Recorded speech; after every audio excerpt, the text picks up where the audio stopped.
Bem-vindos! Você está ouvindo ao Pode Curiar. E eu acho que essa é a maior diferença, porque quando a gente propõe um quadrinho como entretenimento, a gente quer unicamente que o jovem tenha contato com essa obra, e ponto. E quando a gente leva o quadrinho como educador, a gente quer debater algum ponto específico, a gente quer ter alguma intenção, ter algum aprendizado, seja qual for o que o educador está trazendo, a partir dessa obra.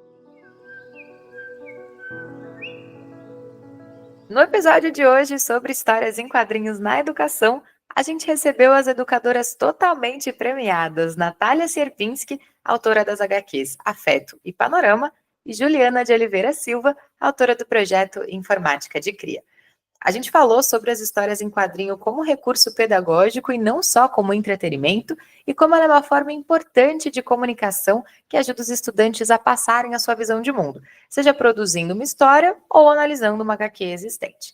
A gente falou um pouco também sobre a potência das HQs em serem disparadoras de temas diversos para ajudar a trazer discussões mais complexas em sala de aula e a importância do educador como mediador durante todo esse processo. E olha, uma dica de ouro que foi dada no papo de hoje é: educadores, leiam histórias em quadrinhos. Isso vai ajudar vocês a se aproximarem dos estudantes e a pensarem em práticas pedagógicas que sejam mais significativas usando e criando histórias em quadrinho em sala de aula. E ó, para quem não sabe desenhar, vale até fazer aquele boneco de palitinho e usar também as ferramentas digitais para apoiar nessa criação. No papo de hoje, a Natália e a Juliana deram bastante dicas sobre essa temática, especialmente ainda para puxar e usar aquelas adaptações literárias em história em quadrinhos que estão disponíveis na biblioteca da escola, como uma estratégia super válida para ajudar os educadores que querem começar a utilizar as HQs em sala de aula. Vem curiar com a gente como foi esse papo muito inspirador e cheio de referências com a Natália e com a Juliana. Hoje vamos receber Natália e Juliana. Meninas, muito obrigada por estarem com a gente hoje. A Natália Sierpinski, Natália, me corrija se eu estiver errada, por favor, é autora de Afeto, HQ que se passa em uma escola pública de São Paulo e que aborda temas de gênero e bullying, e Panorama, que será lançado esse ano com a temática das tecnologias em sala de aula, sendo lançado pelo edital do PROAC. A Natália é coordenadora da programação dos eventos Butantan Gibicon e Educa HQ. Ela é formada em Educomunicação, com o seu TCC feito sobre o uso de história em quadrinhos no ensino médio para abordar questões de gênero, e é mestre também em Comunicação, com pesquisa sobre a autoria de mulheres nas HQs. Já a Juliana de Oliveira Silva é professora na Rede Municipal de São Paulo e atua na Educação e Cultura há 15 anos. A Juliana é produtora de conteúdo de cultura pop, geek e nerd para sites, podcasts e outras plataformas. É formada em História e Ciências Sociais, com cursos de extensão em Ciências Sociais e de quadrinhos em sala de aula. Atualmente, é mestranda no Núcleo Diversitas da USP, pesquisando sobre a cena cultural geek e periférica por meio do estudo de caso do evento Perifacom. E Juliana recebeu o prêmio Periferia Brasil em 2023 e foi professora finalista com o projeto Informática de Cria pelo LED Brasil, Periferia Viva, Afrodinagô e Professor por Vir 2025. Então vocês viram que para a nossa conversa de hoje a gente tem duas mulheres com currículo de muito peso e de bagagem para trocar com a gente hoje.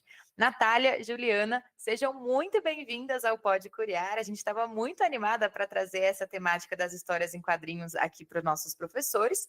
E para elas se apresentarem, eu vou pedir para que cada uma conte uma história sobre quando começou a trabalhar com história em quadrinho em sala de aula, alguma história que vem na temática na cabeça de vocês quando a gente fala sobre HQ e sala de aula. Muito obrigada, Adriana, pelo convite, muito especial poder compartilhar um pouquinho e falar com outros educadores, acho que é sempre uma troca muito, muito boa, muito importante. Eu acho que quando a gente começa a falar sobre quadrinhos e educação, uma prática que eu acho muito marcante foi logo no começo dessa minha trajetória de trabalhar com quadrinhos e educação, que foi durante o meu TCC, meu trabalho de conclusão de curso da Educomunicação, que eu fiz em 2017, em que eu propus uma prática pedagógica em uma escola pública de Santo André, com jovens do ensino médio, pensando como que eu poderia trabalhar questões de gênero e direitos humanos a partir das histórias em quadrinhos. E acho que o processo de fazer um trabalho de conclusão de curso, a gente sempre acha que vai descobrir várias coisas e sair com várias fórmulas prontas, e acho que é um processo que no final a gente descobre que a gente chega numa pergunta, a gente chega num novo começo, a gente descobre um pouquinho mais sobre o tema, porque realmente uma pesquisa mais curta, mas que abre esse horizonte. E eu acho que essa prática nessa escola abriu muito esse olhar para mim dessa questão, porque eu fui com vários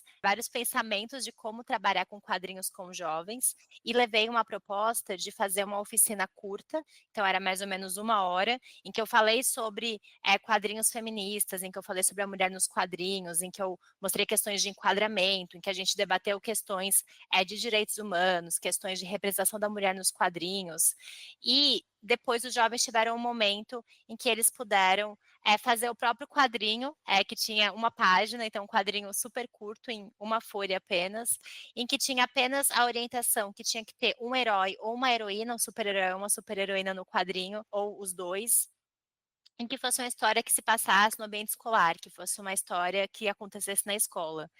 E no final da atividade, eu passei com eles um formulário muito simples, com perguntas simples também, e eu poderia dizer para vocês, nossa, fiz 1 hora de palestra para os jovens, mostrei alguns quadrinhos mais igualitários, com representações mais bacanas, e depois dessa 1 hora, a gente teve mais de 90% da turma que respondeu o formulário, falando que quer sim um mundo mais igualitário, de questões de direitos humanos, de questões de gênero, e que foi um sucesso e que eu mudei esses jovens completamente.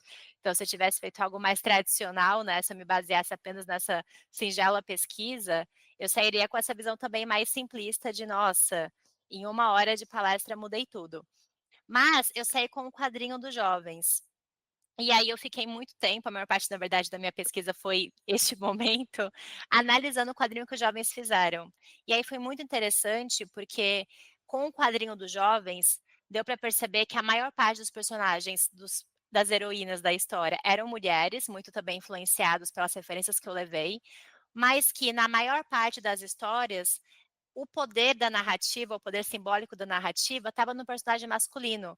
Então, tinha várias histórias em que a mulher era super-heroína, mas quem resolvia o conflito era o personagem masculino.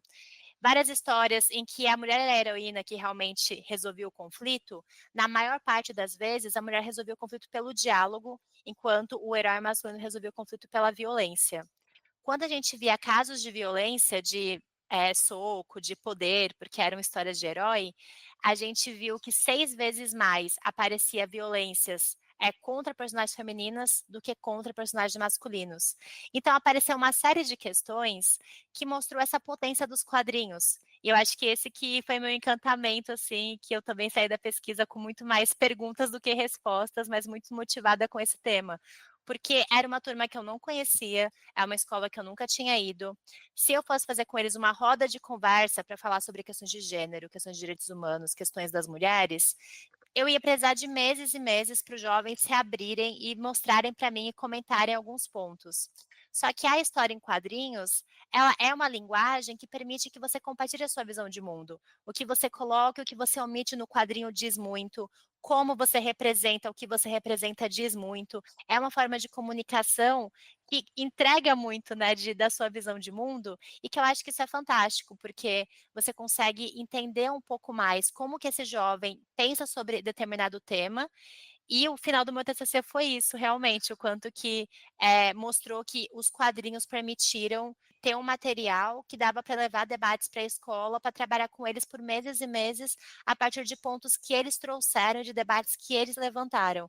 Então, como que a gente consegue conhecer do jovem, ouvir o jovem, entender essa visão de mundo do jovem, a partir de uma produção simples, de uma história em quadrinhos de uma página, e a gente conseguir debater temas complexos e profundos, que talvez o jovem nem tenha percebido que ele tinha essa opinião que ele acabou colocando. Perfeito, Nath, seja muito bem-vinda. Que delícia a sua história, acho que você antecipou muito, né, da potência das histórias em quadrinho em sala de aula e muitos dos desdobramentos que a gente pode ver a partir dela. Então, já estou muito animada para o que vem aí no nosso papo, coisa boa. Ju, por favor, a palavra é sua. É uma honra estar aqui com pessoas que eu admiro tanto e que hoje são minhas amigas. E já quero dar um salve aí para as professoras, professores, para todas as pessoas aí nessa realidade de educação, de arte e educação, que nos ouvem, nos assistem. Não desistam, né? Peçam ajuda, tenham uma rede de apoio. Acho que assim a gente começa assim, com um pouquinho de esperança. Quando a Nath mencionou a questão de super-heróis, super-heroínas, me fez lembrar uma indicação até que hoje em dia eu repasso para outros professores e professoras.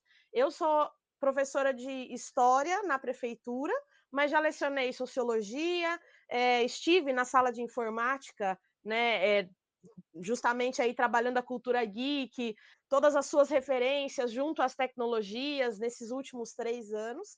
E na primeira semana de aula, que é aquela que a gente tem uma enorme interrogação na nossa cabeça de o que eu vou passar, como eu vou conhecer essa turma, tem uma atividade que eu acho interessante da gente sugerir para essas pessoas que estão nos assistindo e ouvindo, que é perguntar para esses estudantes nas salas que vocês forem, nas salas que você já tiver atribuída, né, colocar como uma atividade numa folha para ser entregue para você, se fosse um super-herói ou uma super-heroína, que superpoder teria? É como se fosse um primeiro momento de conselho de classe, que você entende algumas dificuldades, alguns desafios, algumas realidades de cada um. E nas ocasiões que eu fiz isso, justamente na primeira semana de aula, eu fiz até na sequência, né? Porque geralmente não é uma aula só na semana, eu fiz na sequência também se eles pudessem se unir a outros, né? Cada um com o seu superpoder, para formar ali uma Liga da Justiça, um Vingadores, como que se chamariam, que problemas no bairro eles resolveriam. Muitas vezes, mesmo aquilo que poderia ser descrito como um poder, é algo que é possível, que é real. Passar de ano, né? Ter uma rua tranquila, enfim, coisas que para algumas pessoas é parte do comum e do normal, para esses estudantes já era visto como um superpoder, né? Eu vou conseguir passar de ano, é um superpoder. Vou ajudar a minha família, é um superpoder. E aí eu tentava localizar, falar, não, tem coisas que é uma possibilidade, tem coisas que é algo a mais. Né? E em muitos casos, principalmente na rede pública, a ideia do superpoder era para auxiliar a comunidade escolar, enfim, a comunidade familiar que eles têm, né, o espaço, né, que hoje em dia a gente higienizou ali para chamar de comunidade, mas o espaço da favela, né? Então, muitas vezes, mesmo quando eles se uniam num grupo, tinha uma causa em comum com outras pessoas.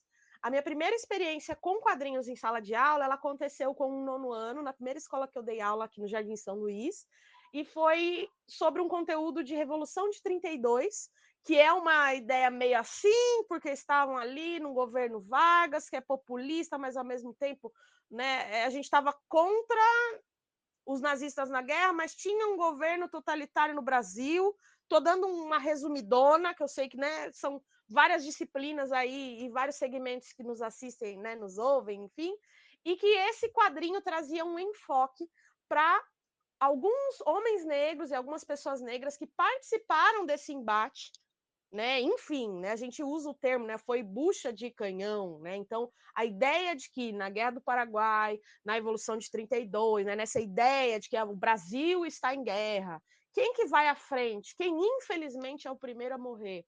Né? E que situações que aconteciam nessas outras épocas que a gente percebe ainda hoje. E na minha prática mais recente, e aí eu vou mencionar 2 quadrinhos, o período da pandemia foi bem desafiador, e o quadrinho Inimigo Invisível, que foi produzido pelo Corre Coletivo, ele foi distribuído no período justamente ali mais crítico da pandemia, junto com cestas básicas para as comunidades que estão no entorno do Sesc Interlagos, que também fica aqui na nossa zona sul, São Paulo capital. Ele foi feito em preto e branco justamente para ser colorido, porque era uma época que muita gente não sabia o que fazer com as crianças. além de ser distribuído com uma cesta básica, simbolizando que a gente também precisa de cultura, informação, de que todas as pessoas da nossa família precisam ter, né, as informações sobre aquele período de pandemia, os cuidados, também colocando ali as mulheres negras como essa linha de frente que realmente elas foram, as grandes super-heroínas da questão. Então eu tenho essa indicação e esse quadrinho ele está disponível para que as pessoas, né, dos nossos educadores, nossas educadoras, possam imprimir e levar para suas salas também. Então é possível, mesmo que a gente já tenha passado aquele período mais complexo da pandemia, mas é possível que se faça um trabalho com ele. E um outro é de uma história de muito carinho que eu tenho pela turma de EJA. Infelizmente, existe um projeto, não só na cidade de São Paulo, mas em vários espaços, de diminuição das turmas de EJA ou de fechamento de turmas do EJA, né, do CIEJA, que é a escola que é só de EJA aqui na nossa capital, em São Paulo. E eu tenho uma história com Jeremias Pele, que é um quadrinho da MSP, né? E ele vai trazer uma história de uma família que não era retratada nos quadrinhos da Turma da Mônica, porque parecia que o Jeremias era um personagem negro aleatório, sem um grupo familiar, ou um bairro, ou outras preferências que não fosse o futebol, junto com os personagens principais, ou uma fala ali sobre as amizades e o futebol. E eu quero mencionar uma circunstância que eu levei esse quadrinho daqui de casa para a sala de informática. Eu tinha aula com as turmas de EJA também. Um aluno meu, imigrante, né, do Haiti para cá, ele está fazendo ali a sua alfabetização, né, enfim, junto com turma, né, e eles tinham essa uma aula por semana, e eu sempre distribuí vários quadrinhos que eu levava de casa para a sala de informática, para que eles pudessem olhar, ler, folhear, e ele levou para casa. E para mim tudo bem, né? Depois ele entregou para a professora de sala de leitura, imaginando que era da escola, e aí eu falei com ela, eu falei, não, esse é um que eu trouxe de casa.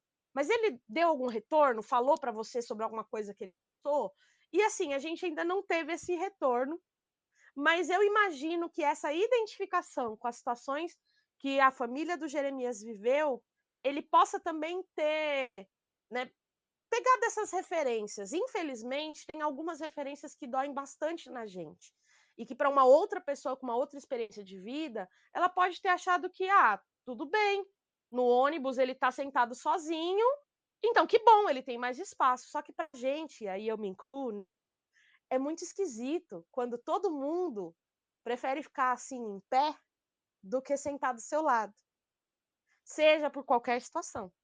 E conversando com um outro aluno essa semana, um aluno que está no 7º ano, mas tem ainda suas dificuldades na aprendizagem, né, na leitura e escrita, e quando eu mostrei a capa, ele mostrou a capa e falou da situação que o pai do Jeremias viveu, uma situação de racismo, então ele nomeou, né, a questão, né, viveu um racismo, precisou apresentar a carteira de trabalho para poder dizer que é alguém que é trabalhador.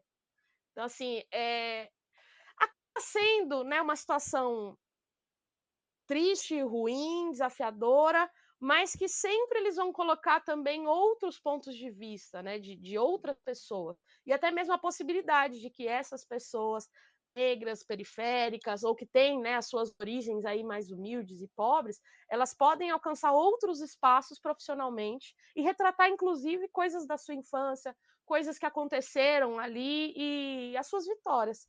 Ju, muito obrigada por compartilhar com a gente essa história e essas super referências dos quadrinhos aqui para os nossos educadores. E muito alinhado, né, no que vocês já trouxeram a partir dessas primeiras histórias, né, e contatos com as HQs com os estudantes, eu queria colocar aqui a nossa primeira pergunta para vocês, que é: como essas histórias em quadrinhos, elas podem ajudar a desenvolver essa leitura crítica e a compreensão de diferentes narrativas nos estudantes?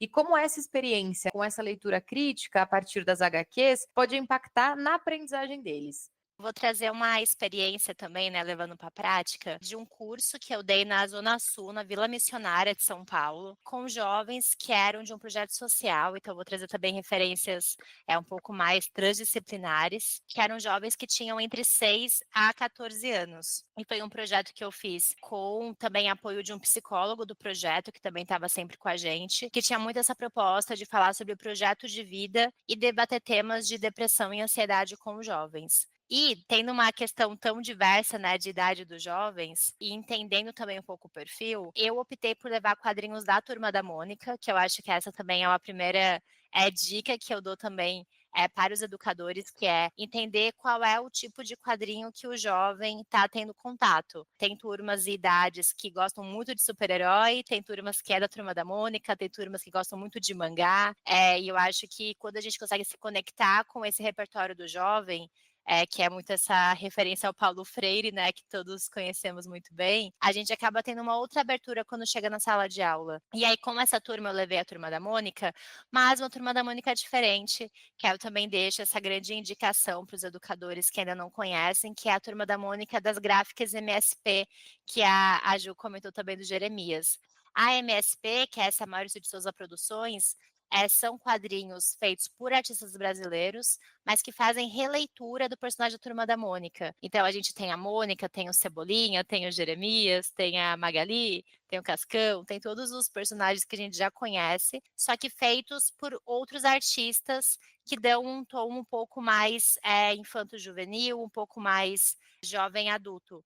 Então, não tem nenhum tema que seja impróprio para levar para a sala de aula de forma alguma, são todos quadrinhos de indicação livre, mas que falam de temas um pouco mais complexos. Então, o quadrinho do Cebolinha fala do pai dele ter ficado desempregado e como que ele quer fazer um plano infalível para conseguir resolver tudo. O quadrinho da Mônica fala dos pais dela quase se separando e tendo um divórcio, e como que ela se sente mal com essa situação. Então é muito bacana, assim, como são quadrinhos que tratam de temas um pouco mais profundos do que os quadrinhos cotidianos da Turma da Mônica. E aí, a partir desses quadrinhos, o jovem teve essa conexão de falar, eu conheço esse personagem, mas que a gente levou temas um pouco mais sérios. E o que eu fiz nessa oficina, que ela teve esse desafio da pandemia também, que ninguém imaginava, é uma oficina que começou no presencial e depois ela foi, o segundo ano dela foi online, foi ao todo 2 anos de duração. Esse primeiro ano presencial, a dinâmica que eu fazia muito era levar um quadrinho específico e debater o tema desse quadrinho e alguns pontos desse quadrinho. Então, por exemplo, a gente tem um quadrinho que é do Chico Bento, que chama Chico Bento Arvorada. E esse quadrinho do Chico Bento, a gente tem um requadro, que é realmente esse quadro do quadrinho, que é no formato dos óculos da avó dele. A gente tendo o quadro do quadrinho no formato dos óculos da avó dele, passa pra gente esse sentimento, essa interpretação de que a gente tá vendo aquela página pelo olhar da avó dele. E isso na história tem um peso muito mais profundo, porque ela fica doente, tem toda uma questão da saúde dela, e aí você termina o livro chorando, e é toda uma outra conexão. Então eu sempre tentava puxar essas questões de como que elementos da linguagem dos quadrinhos tinham essa conexão com a interpretação que a gente faz da história e como que a gente vai trabalhando com essas camadas de interpretação. Outro exemplo para trazer também, no quadrinho da Mônica, os pais dela começam a brigar e aí começa a sair as rachuras, quase como se fosse uma parede rachando, escrito briga. Então, ao invés de a gente ver o balão de fala com o que a gente lendo, né, o que eles brigaram de fato, a gente tem essa interpretação visual da briga deles. E aí, no inconsciente da Mônica, quando ela tá sonhando, essas rachuras de fala de briga dos pais dela viram um grande monstro e ela tem que brigar com esse monstro usando coelhada e brigando como ela briga sempre. E aí a gente vê essa interpretação do quanto que o quadrinho tá trazendo, que essa briga dos pais dela, para ela, é esse grande monstro que ela tem que lidar e que deixa ela muito mal e que é muito complexo. E que são elementos que são mais profundos, que tratam de temas sensíveis e que a gente vai trabalhando com o jovem. Então, eu levava o quadrinho e aí eu pegava alguns elementos para debater com eles. Olha, a gente está usando aqui esse balão de fala dessa forma, que a gente consegue ter essa outra leitura, a gente consegue usar esse requadro dessa forma, que a gente tem tal leitura. A onomatopeia, que é esse barulho do quadrinho, né, que é ban, que é o plim-plim, que a gente consegue perceber outra camada da história.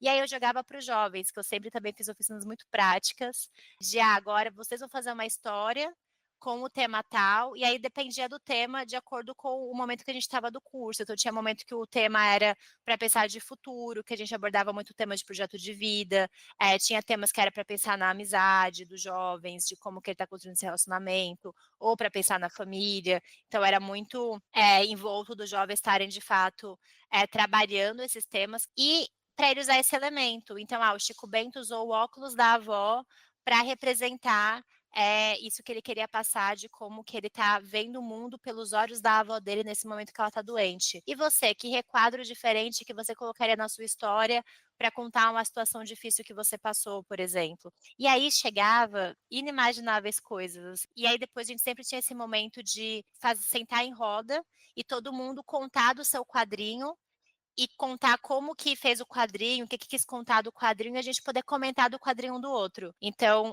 foi muito bacana, porque eu acho que quando a gente pensa de leitura crítica, tem várias camadas. Eu acho que esse foi um formato que, pelo menos nesse contexto, sempre funcionou muito, porque o jovem ele está sendo repertoriado, então ele está conhecendo elementos novos para ter uma interpretação mais profunda do quadrinho, e ele está tendo esse momento de produção em que ele mesmo pode levar pontos que ele acha importante, em que ele está ressignificando a linguagem para conseguir também apresentar um significado que ele acha relevante a partir disso. E eu acho que quando a gente pensa em leitura crítica, é muito tanto você saber identificar alguns elementos para chegar para camadas mais profundas, quanto você também conseguir contar sobre e conseguir explicar para terceiros, conseguir trocar. Então era muito bacana também quando os jovens comentavam sobre o quadrinho um do outro, então aprofundando interpretações que eles estavam debatendo um com o outro.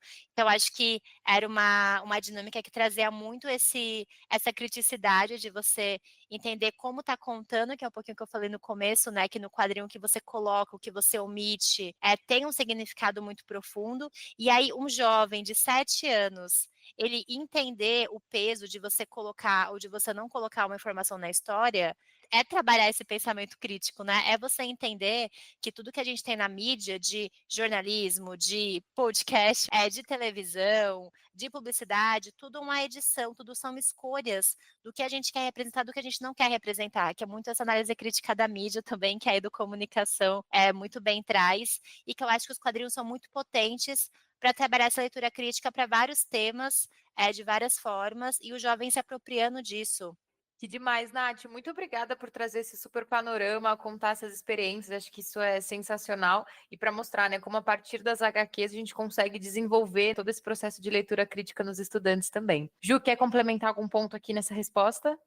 O meu complemento vai para os quadrinhos instrucionais, que são aqueles que às vezes a gente vê na secretaria da escola, ensinando como que você vai voltar às aulas. Às vezes a gente vê no postinho algum tipo de livrinho ou quadrinho para ensinar algumas boas práticas. Vou dar alguns exemplos de alguns são gratuitos, que são distribuídos às vezes nas escolas, ou que você vai trocar uma ideia com algumas pessoas, sendo alguém ali da sala de leitura ou da biblioteca da escola, ou quem sabe até com a própria editora, e muitas vezes os ministérios, né, produzem algum tipo de quadrinho assim, para justamente instruir, né, entender melhor sobre alguma doença, sobre alguma questão de saúde, sobre, por exemplo, ele tem uma produção vinculada a uma religião, mas basicamente ele fala sobre a prevenção de abuso sexual nas crianças. E é o mesmo tipo de projeto que também fala sobre a questão de violência doméstica.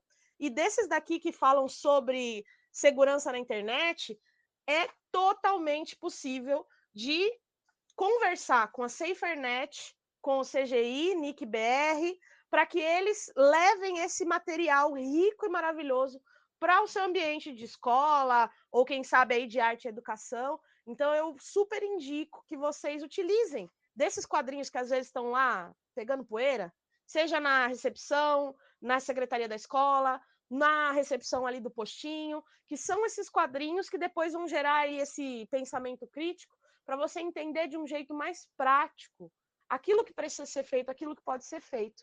E aí eu vou mencionar, né, como prática de sala de aula, eu não sou da área de futebol, mas eu sou uma entusiasta do futebol feminino de quebrada, então quero falar aí sobre Pelota, que tem aí o seu primeiro e o seu segundo quadrinho, Minas da Várzea, e tem também o Gol Delas, e uma outra que aí ele tem mais um caráter um pouco de fanzine, né, por ser essa coisa mais independente e autoral, que se chama Fé na Luta e Pé no Chão, e que vai trazer uns pontos de vista sobre uma moradia de ocupação e como que aconteceu a reintegração de posse desse lugar e as famílias e as pessoas que estavam lá, né, e como que essa pessoa que estava, né, só pesquisando sobre aquele território, se vinculou a essa luta, se vinculou a essa causa. Então eu acredito que vai além, né, do só instruir sobre um assunto e você entender melhor o que são boas práticas e o que não deve fazer, o que vai ser perigoso e o que vai ser indicado para ter aí segurança, né? Vai também para aquilo que você vai entender melhor que outras mulheres em outros lugares estão fazendo ciência, estão nos seus altos cargos, também estão aí no futebol, que durante muito tempo aí lhes foi negado, né? Eu achei muito bacana essas referências que a Ju trouxe, que eu acho que é muito isso, né, como é que a gente vai dando referência para o jovem, para ele criar essa visão crítica. E aí teve uma hora que a Ju comentou de quadrinhos que a gente tem disponível na escola, né, de esse aqui a gente consegue levar, esse aqui a gente tem disponível. E uma coisa que eu acho que é muito bacana de comentar é falar sobre adaptações literárias em quadrinhos. Porque normalmente é um tipo de quadrinho que está disponível na escola, que as bibliotecas normalmente compram esse tipo de obra, e eu acho que é muito importante trazer que tem uma potência muito grande, mas tem uma potência muito grande quando a gente trata ela como uma obra nela mesma, né, uma obra, em quadrinhos. Eu acho que às vezes tem muito essa questão também quando a gente fala, de literatura em quadrinhos, que é de toda uma questão, enfim, cultural, toda uma questão de construção da sociedade e que trouxe toda essa percepção de que um livro literário é mais complexo e um livro com imagens ele é mais frágil, ele tem menos camadas, ele tem menos interpretações. Então, acho que também espero conseguir deixar a semente para os educadores que nos escutam, dessa complexidade da linguagem dos quadrinhos, o quanto que ele tem uma série de camadas de interpretação, às vezes é no formato do balão de fala, às vezes é no formato do recordatório, detalhes da cor que ele traz, como que ele coloca algumas coisas, que a gente fala, nossa, que outra camada que a gente está chegando nessa história, que também é uma história complexa. Então a gente também consegue alcançar diferentes níveis de complexidade, trabalhar temas sérios, mas é uma outra linguagem. Então, acho que para os educadores que têm em suas escolas bibliotecas com quadrinhos que trazem essas adaptações literárias, que às vezes é o maior recurso que o educador tem de quadrinhos, né, para debater, eu acho que é uma potência muito grande de também como que a gente pode debater esse pensamento crítico e ver como essa história está sendo contada no quadrinho. Que aproveitando um pouco disso que vocês trouxeram, né? Então, dessas referências de HQs que vocês foram citando ao longo da fala, de como a gente pode utilizar as HQs que estão disponíveis na escola, sejam elas adaptações literárias, sejam elas folhetos de instrução sobre diferentes temas que podem estar acontecendo. O que define, então, né, no limite ali, a HQ como um recurso pedagógico e não como um entretenimento ou não só como uma literatura? Essa diferença do uso pedagógico com esse uso de entretenimento, que eu acho que é essa intencionalidade pedagógica. Então, a Ju já traz, esse quadrinho aqui dá para usar com a idade tal, para abordar tal tema, e eu acho que é exatamente isso que faz a diferença. Pensa qual que é o objetivo da aula, como é que eu vou estar avaliando se eu acho que a aula foi boa, se não foi, o que eu quero que o jovem aprenda. Eu acho que a gente sabe muito que quando a gente pensa em metodologias ativas, tem um espaço para o jovem criar, para o jovem construir com você, que não dá para também ser tão fechado, né, de falar: "Nossa, vai ser exatamente essa caixinha", mas eu acho que a gente sempre tem uma intenção. Então, como educadora, sempre que eu fui fazer uma oficina, sempre que eu fui fazer uma aula, sempre levava essa intenção pedagógica de eu quero debater este tema a partir desse quadrinho, eu quero propor tal discussão a partir do quadrinho que os jovens estão fazendo, e eu acho que essa é a maior diferença, porque quando a gente propõe um quadrinho como entretenimento, a gente quer unicamente que o jovem tenha contato com essa obra, e ponto. E quando a gente leva o quadrinho como educador, a gente quer debater algum ponto específico, a gente quer ter alguma intenção, ter algum aprendizado, seja qual for o que o educador está trazendo, a partir dessa obra. Trazendo um pouco essa parte da intencionalidade, né, com afeto, comentando um pouquinho de afeto. Afeto veio para mim depois da sala de aula. Então eu estava com essa turma que eu comentei com vocês, né, há 2 anos com a mesma turma, passou a pandemia, passou tudo, e como eu falei também, toda a aula eles faziam um quadrinho para debater, então era sempre toda a aula, vamos debater o tema, vamos ver o quadrinho juntos, vamos fazer o quadrinho, vamos debater o quadrinho de cada um. Então chegou o final do segundo ano, os jovens já tinham feito comigo Nossa, sei lá quantos quadrinhos, assim, muitos quadrinhos. E aí chegou um aluno para mim de 7 anos na época e falou: "E o seu quadrinho? Cadê o seu quadrinho?". E aí aquilo me pegou, porque eu falei: "Nossa, que realmente, né, com essa turma eu tô aqui já há 2 anos fazendo quadrinhos com jovens". Então eu fiquei pensando: "Nossa, realmente já propus centenas de quadrinhos, eu nunca fiz um quadrinho". E aí que surgiu a ideia de afeto, que eu peguei essa ideia desse tema que eu já pesquisava, que eu coloquei no TCC, né, de levar debate sobre gênero na escola, e fazer o quadrinho. E é um quadrinho que ele fala de questões de bullying, que ele fala de questões, de violência de gênero, mas que eu tive uma preocupação muito grande, que é essa intenção também pedagógica de não transformar o quadrinho numa leitura pesada que não fosse possível para várias idades. Acho que por mais que é um quadrinho que aborda temas, complexos, ele tá na sutileza, tá no que é omitido, isso que a gente falou, né, do que não coloca, então você entende de um quadro para outro que aconteceu uma situação, complexa, mas não tá mostrando a violência, mas você entende que acontece.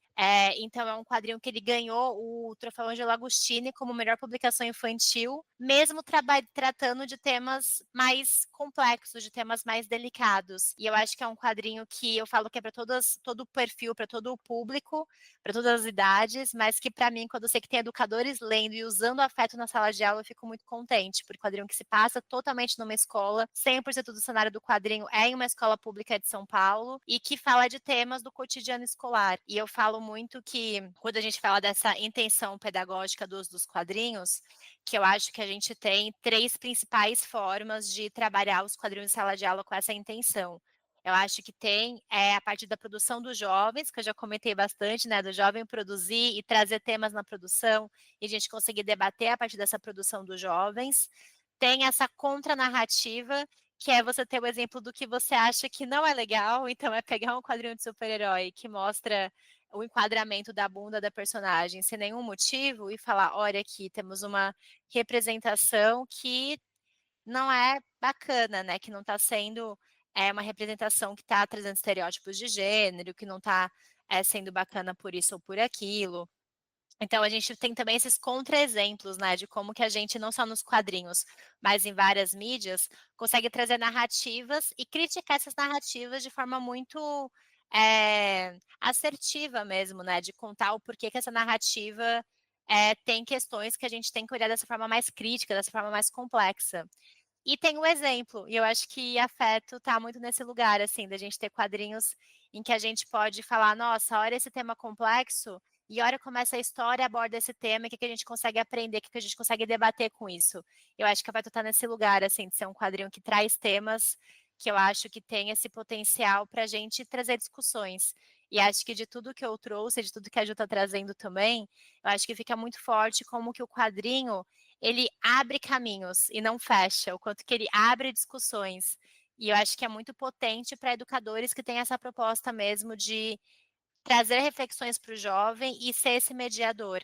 Então, acho que quando a gente pensa também no quadrinho como prática pedagógica, além dessa parte de intenção e de você pensar que obra que você está trazendo, que aí vai ser uma obra que pode ser essa obra que você quer levar para debater, ou pode ser essa obra que você quer levar como anti-exemplo e debater também por esse viés, eh, eu acho que tem muito a importância do educador se colocar como mediador. Então, esse educador que está mediando e ouvindo o jovem, ouvindo o que o jovem traz e está construindo e costurando junto.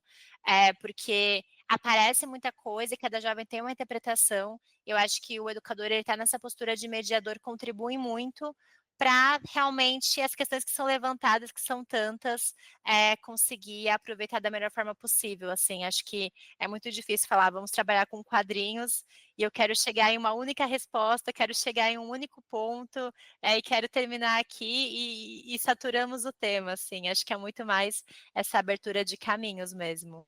Tem a indicação que tem a ver com o processo de alfabetização que chama Ondas e Marolas, é da Amanda Loyola, e é um livro que vai trazer a ideia de que as ondas do mar, ou mesmo os movimentos que acontecem nos mares enfim, nas marés, eles se assemelham às letras, às vogais, e aí aos poucos vai conduzindo para uma primeira escrita.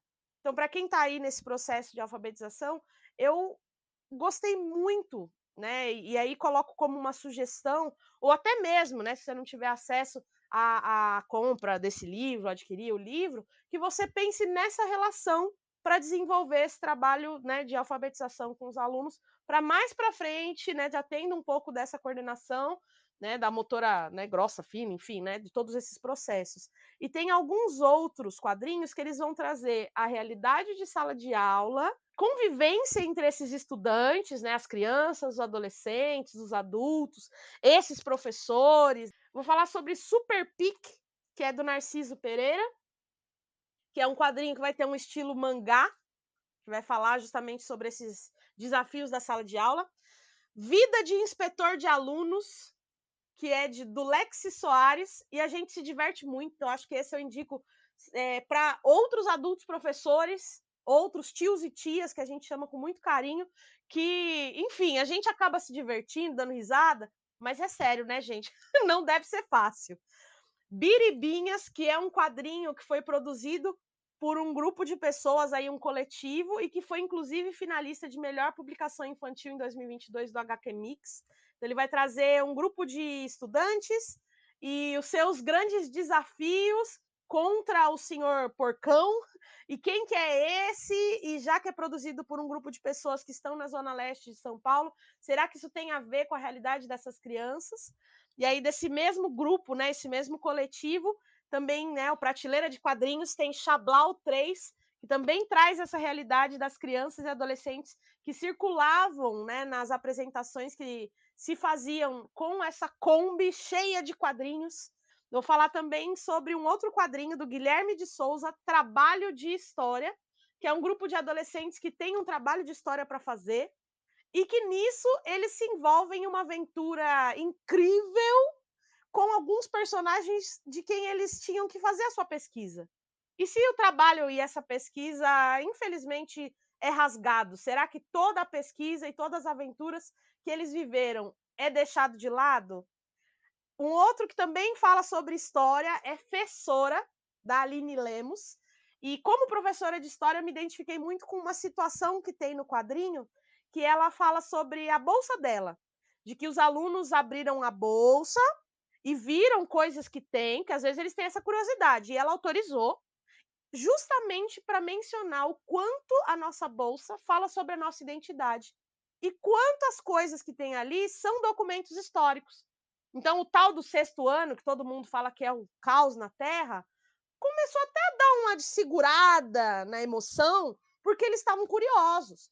E ao longo do tempo, né, e do quadrinho, da narrativa ali, vão trazendo alguns desafios da professorinha, dela enquanto arte educadora, dela enquanto quadrinista, e enquanto esse período de professora, o fessora, né, que é a maneira que os alunos chamam carinhosamente, como que aconteceram essas trocas.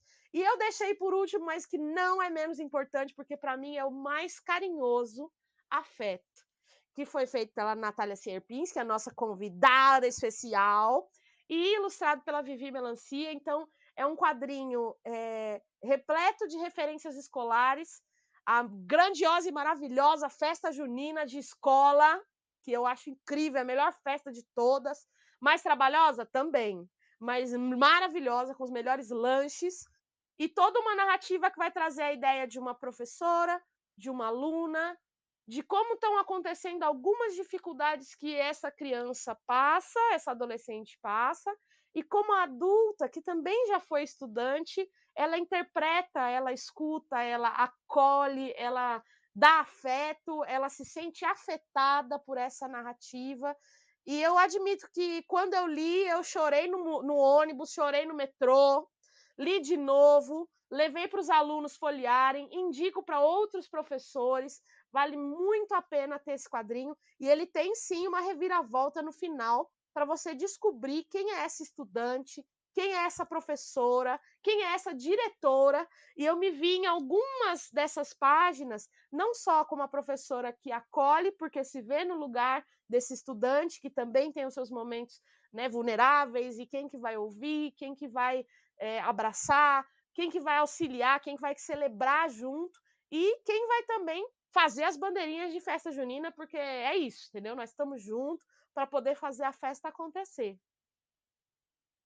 Que delícia estar ouvindo vocês. A minha cabeça está pensando em muitas coisas. Espero que quem esteja ouvindo a gente esteja muito inspirado por todas essas referências que as meninas estão trazendo. E, meninas, eu queria pontuar, assim, do que eu estou entendendo, né? Vocês foram trazendo diferentes experiências, diferentes exemplos de quadrinhos aqui. E pelo que eu estou entendendo, os professores, a partir do uso pedagógico daquele HQ, pode utilizar nas diferentes disciplinas, né? A depender da diferente abordagem que esse professor quer utilizar na sala de aula para trabalhar essas temáticas, para trabalhar a visão crítica, para trabalhar com esse protagonismo de cada estudante. Então, acho que isso é um elemento importante também. Então, considerando que a gente pode utilizar as HQs em todas as disciplinas, trazendo todas essas referências de HQs que vocês estão falando, que vocês pontuaram aqui antes, que conselhos, pensando quase como se fosse um passo a passo mesmo, para esses professores que querem começar a utilizar as HQs em sala de aula, que passo a passo vocês trariam para esse professor? Eu acho que o primeiro passo, com certeza, é leia quadrinhos, leia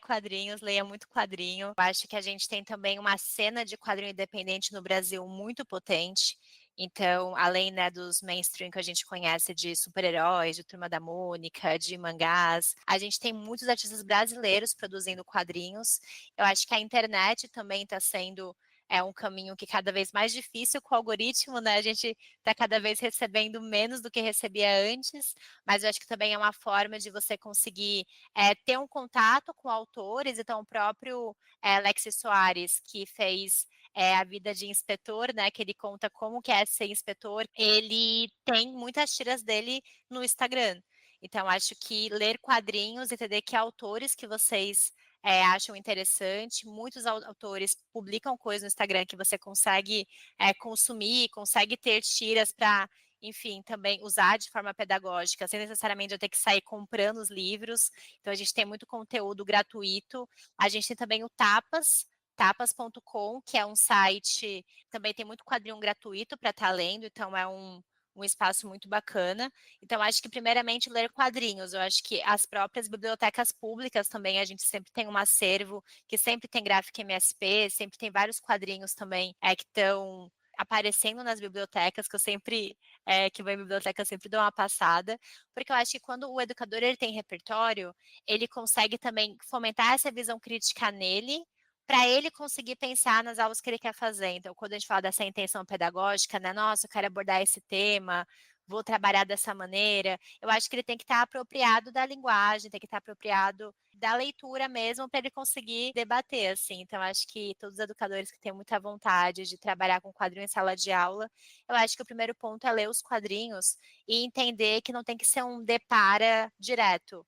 Pode ser a gente pegar um quadrinho que fala sobre um momento histórico. Temos quadrinhos maravilhosos do Marcelo de Salete mesmo, que fala de vários momentos históricos importantes, e fazer esse depara. Olha, vamos ler este quadrinho e vamos debater exatamente sobre esse momento histórico. Mas a gente pode também pensar diferentes formas. Nossa, eu peguei a cor desse quadrinho, eu debati esse quadrinho para falar o que é a gente abordar a cor amarela para representar a alegria.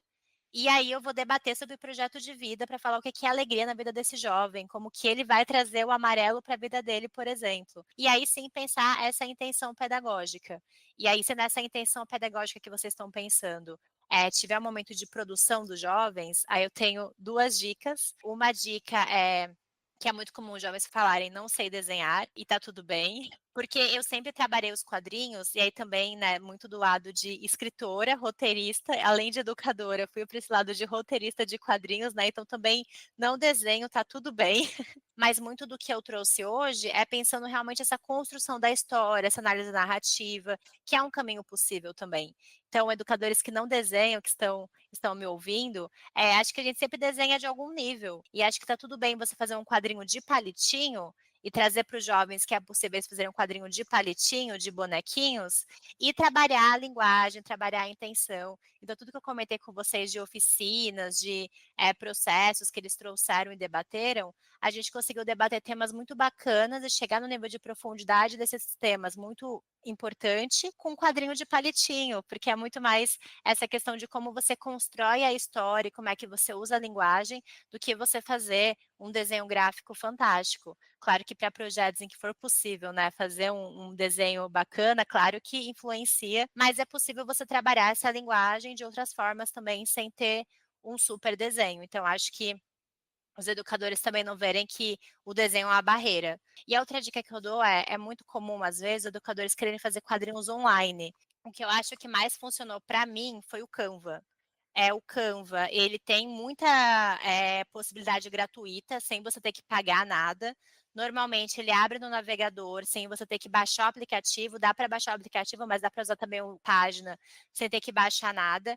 E o Canva, ele tem uma área de quadrinhos, se você procurar Canva, história em quadrinhos, ele tem, se eu não me engano, é Canva tirinhas, que aí ele já tem alguns moldes, então ele já tem molde de requadro, já tem molde de balão de fala, e ele também permite muito essa edição, né, de você conseguir ampliar, de conseguir tirar, de conseguir fazer. Eu acho que isso é muito bacana. Eu já vi muitos educadores usando quadrinhos para o jovem fazer o quadrinho online, só que com alguns sites em que o quadrinho já sai muito engessado. Você não consegue mudar o enquadramento, você não consegue mudar o balão de fala, você não consegue mudar a quantidade de quadros.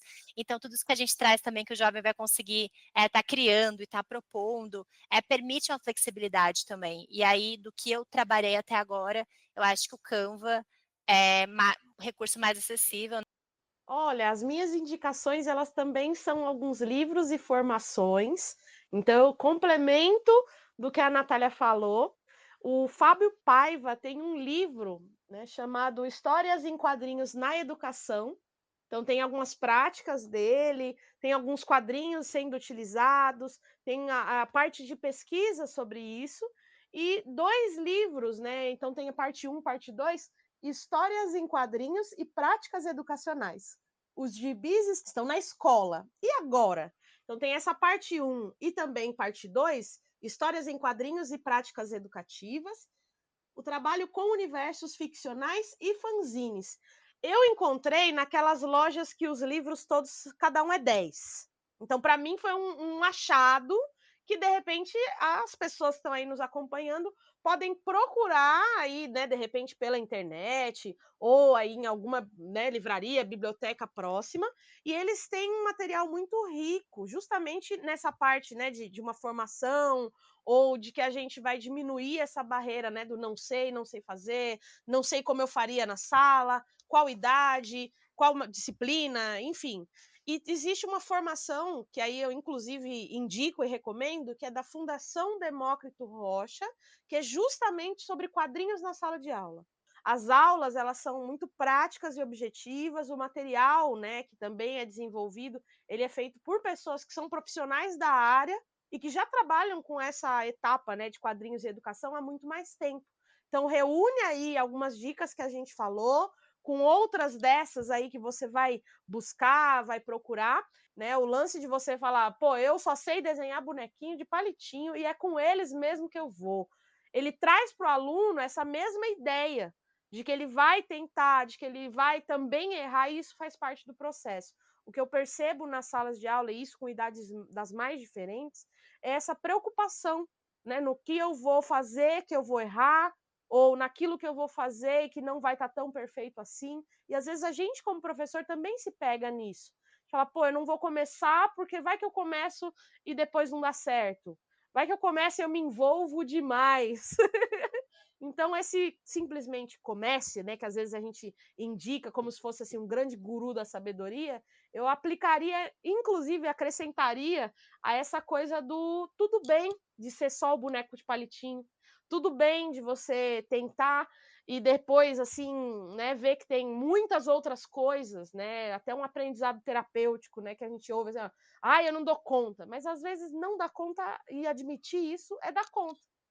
Né, conseguir dizer: "Ó, eu consigo, por enquanto, nesse bimestre, começar a olhar esses lugares, olhar esses quadrinhos que tem nesses espaços perto da minha escola, em um outro momento", né, que eu já falei bimestre, porque a gente vai meio que por, né, por esse cronograma, né, esse calendário. Num outro bimestre, a gente já tem essa noção do que tem, né, às vezes perguntando para os alunos o que eles estão lendo, né? O que que eles acompanham de leitura, ou se não estão acompanhando, não estão lendo nada, né? Às vezes pegar esses quadrinhos instrucionais que vão estar em algum lugar, fazer uma atividade de: "O que que você leu? Sobre o que que fala aqui?", que é um outro ponto, né, que às vezes o ambiente de escola, ele tá tão ali, né, direcionado para uma, né, o poder, a hierarquia, um que sabe, o outro que aprende, não, é uma troca, o outro tá ali para ser ouvido.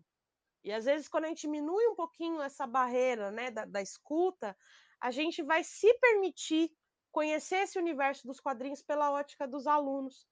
Demais, Ju. Não, gente, sim, a fala de vocês é realmente muito. Dá vontade de ir agora para a sala de aula para começar a trabalhar com todas essas referências, porque eu acho que é entender de fato a potência dessa forma de comunicação para se aproximar dos estudantes, para se aproximar das temáticas, né, que são presentes no dia a dia deles, para se aproximar sobre as questões, né, que transpassam a escola, mas que estão presentes nesses estudantes, apropriação do espaço, né? Então, como a gente pode utilizar essa ferramenta e esses recursos todos para a gente conseguir realmente ir criando camadas, né, de aproximação desses jovens, mas também de olhar para esse protagonismo que cada um pode ter dentro da sua própria história, dentro da sua própria narrativa. Então, que potência! Queria agradecer muito vocês, meninas. Agora a gente já está indo para a nossa última pergunta de encerramento aqui, que é quando a gente chega no Fala Curiosa, a gente vai sistematizar um pouquinho do nosso papo de hoje. Hoje com, né, duas convidadas aqui totalmente premiadas, então, né, estou honrada aqui de tê-las aqui no papo com a gente. E pensando, meninas, em toda essa trajetória, né, que a gente trouxe hoje aqui, desde as referências práticas dos quadrinhos, a esse passo a passo para como os professores podem começar a utilizar os quadrinhos dentro da sala de aula, a importância do uso pedagógico, né, que a gente dá para os quadrinhos, para que a gente, de fato, tenha uma potência no trabalho com eles. Queria colocar aqui para vocês um desafio, tá? Então, no nosso Fala Curiosa, a pergunta final que eu deixo para vocês é em uma palavra ou uma pequena frase para a gente sistematizar o papo de hoje. O que é o uso das histórias em quadrinhos em sala de aula representa para você, Nath, e para você, Ju? Mediação. Tudo que a gente trouxe, né, ao longo de vários exemplos, ao longo de várias questões, só é possível por ser essa mediação entre o quadrinho e essa intenção pedagógica, entre o quadrinho e o aluno, entre o quadrinho e o educador. Eu acho que é essa mediação e a forma com que você faz essa mediação que faz essa diferença. Então, é você estar mediano e aberto à experiência do aluno quando ele faz o próprio quadrinho. É o educador estar se colocando aberto e vulnerável de trabalhar com a linguagem, que às vezes o aluno sabe mais do que ele e ele está lá para aprender junto, para trocar. E essa mediação para o desconhecido, porque quando a gente vai ouvir a interpretação do outro sobre aquele tema ou ouvir o que o outro vai produzir, a gente pode passar por diversos caminhos e abrir muita discussão. Acho que essa mediação tem essa potência mesmo da gente construir essa leitura crítica, né, que você trouxe lá no começo, a partir desse diálogo, a partir desse debate, porque não é essa resposta única, né? Não é, ai, é sim ou não, é isso ou aquilo. Acho que só um breve comentário para fechar. Eu acho que quadrinhos da sala de aula não é olhar para o quadrinho da Mafalda e perguntar onde está o erro, a crase. Eu acho que é exatamente como não é isso, como é olhar para a história, o que ela significa, o que a personagem significa, o que está acontecendo, como que esse conflito está sendo resolvido, que temas que a gente pode debater a partir disso, que temas que a gente pode debater a partir desse tipo de história. Então, acho que a gente, às vezes, vê o quadrinho de forma muito figurativa na educação, né, de, vamos debater a crase, vamos debater a paráfrase, vamos debater várias questões técnicas que não olha para o quadrinho mesmo como narrativa, mas que a gente também tem muita coisa legal sendo feita de quadrinhos e educação, e espero que depois desse papo vocês estejam inspirados e com ideias para, quem sabe, dar uma chance para os quadrinhos também na sala de aula de vocês. E se me permitem, eu vou colocar assim, popopô, mas colocando quais são as 3 palavras: poder, potência e possibilidade. Eu resumiria dessa forma. Que demais, meninas. Acho que realmente a gente podia ficar horas conversando aqui, mas eu acho que muito da nossa missão de inspirar educadores, vocês fizeram lindamente, trazendo referências, trazendo possibilidades, né? Acho que essa palavra agora que a Ju traz é essencial também, e a importância da mediação do professor em todo esse processo para que, de fato, a gente consiga, né, trazer um uso pedagógico muito mais intencional e muito mais potente para dentro da sala de aula também. Então, quero super agradecer a Natália e a Juliana que estiveram no papo aqui com a gente. Depois eu vou linkar na descrição do episódio todas essas citações de material também, os próprios quadrinhos da Natália aqui, né, do Afeto e do Panorama. Então, meninas, muito obrigada. Que papo inspirador, que papo incrível. Acho que vou só abrir o microfone para vocês darem um último tchau e um último recado. Ai, muito obrigada, Adriana. Agradeço de novo o convite, foi super especial, gostei demais, assim. Uma honra também poder ouvir a Ju, uma educadora de muita experiência, e agradeço muito mesmo. Se algum educador quiser, enfim, trocar sobre o tema de quadrinhos e educação, o meu Instagram é n.serpinski, que também estará linkado em algum local. A gente vai estar disponibilizando as primeiras páginas de Panorama numa plataforma online gratuita, e também quem quiser conhecer um pouco mais de Afeto, tem o quadrinho completo no meu Instagram, então quem quiser conhecer Afeto, também fica o convite para no meu Instagram conhecer a história e também trocar, vou ficar à disposição. Muito obrigada mesmo, muito especial ter esse espaço, e parabéns a todos os educadores que estão aqui nos ouvindo, que estão realmente motivados de continuar buscando referências, de continuar aprendendo, de continuar se desafiando e pensando formas de levar para a sala de aula. Acho que isso é muito especial. As pessoas que estão aí nos acompanhando e que são da educação e que querem entender mais sobre esse assunto, além das indicações, também podem me procurar. Às vezes você vai estar inseguro, insegura com alguma prática e de repente vai querer uma opinião de uma outra pessoa, me coloco à disposição nas minhas redes, por mais que o arroba seja meio difícil, que é Iluja Uozui, mas significa eu sou a Julie, ao contrário. Estou à disposição também ali para essas indicações e algumas outras, ou mesmo algum tipo de formação para outros professores sobre os quadrinhos em sala de aula, ou até mesmo, né, já ouso expandir, falando também sobre os games e a utilização dos games também com esse recurso pedagógico. É algo que eu gosto de falar sobre, dividir esses conhecimentos. Vocês perceberam? Trouxe um monte de indicação e realmente é algo assim que eu gosto de partilhar com essas outras superpotências que são aí as nossas educadoras, nossos educadores. A gente, ao mesmo tempo, está aí na luta pelos nossos direitos básicos como trabalhadores e, ao mesmo tempo, tem esperança nesse futuro, que são essas outras pessoas que sempre vão precisar passar por essa etapa da educação. Então, agradeço muito essa oportunidade de dividir com vários de vocês e estamos juntos. Meninas, gratidão por esse papo. Espero que a gente tenha aberto muitas portas aqui para os educadores olharem as histórias em quadrinho com muito mais potência agora dentro da sala de aula. Muito obrigada a você que nos ouviu até aqui e até o próximo episódio.